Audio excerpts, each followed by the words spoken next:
Alors, je t'explique. Je l'ai dit déjà une fois en story. Il y a une meuf, elle m'a dit la dernière fois, elle m'a posé la question, je sais pas si t'as regardé, elle m'a dit, je veux muscler mes abdos, je veux les voir visibles.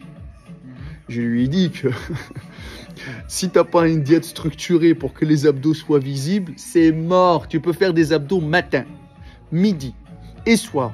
Si t'as pas le déficit calorique qui te permet d'avoir les abdos visibles, c'est mort. Tu peux rien faire, tu peux les taper matin, midi et soir, les muscles profonds ils vont bien se muscler, tu vas les sentir durs, tu vas te sentir bien contracté, gainé. Mais toi, ce que tu as besoin, c'est cet effet optique, Julien, optique. L'effet quand tu regardes le miroir, tu vois 1, 2, 3, 4, 5, 6, 6 packs obliques. Est-ce que c'est ça, tu vois, de mon point de vue.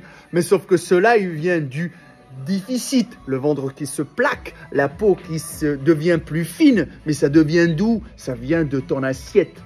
Le premier exercice dans la vie, pour avoir des abdos visibles, c'est l'assiette. C'est pas le premier exercice, c'est des crunchs.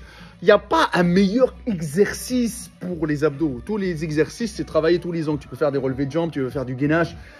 Tout ça, ça renforce. Mais ce n'est pas un exercice spécifique qui va faire péter l'abdos de Julien. Ça va sortir. Hein, non. Les exercices que je fais, c'est bien pour gainer, c'est bien pour renforcer ta sangle, c'est des muscles profonds. Mais c'est pas ça qui va faire sortir un oblique creusé. Hein. Ça veut dire que quand je vais faire une sèche, là, ils vont... Ah ben tous, voilà. Parce que là, tu as la petite couche de gras. Quand tu auras fait ta sèche, et le déficit, hop là, on va les voir arriver petit à petit, étape par étape. Tu comprends?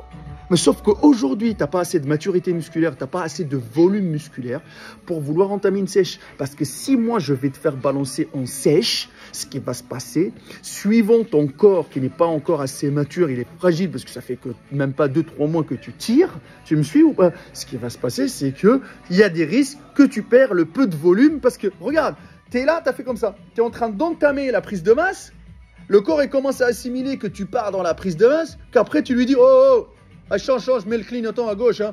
Pars en sèche. Hein. Il va te dire, ouais, mais t'es qui, toi, pour que je pars en sèche? Tu comprends? Tu n'as pas encore assez de maturité pour te dire, poum.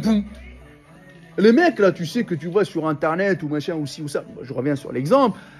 Si ça fait 10, 15, 20 ans qu'ils s'entraînent, ils peuvent faire une petite prise de masse de 3 mois, ils vont voir qu'ils ont pris 5 kilos, après ils font une sèche et tu vois les abdos visibles. Mais parce qu'ils ont de la maturité. Et ils savent comment sécher, ils savent comment s'entraîner par rapport à la sèche, ils savent comment s'entraîner par rapport à la prise de masse. Mais sauf que avoir beaucoup de volume et des abdos saillants, la prise de masse sèche n'existe pas.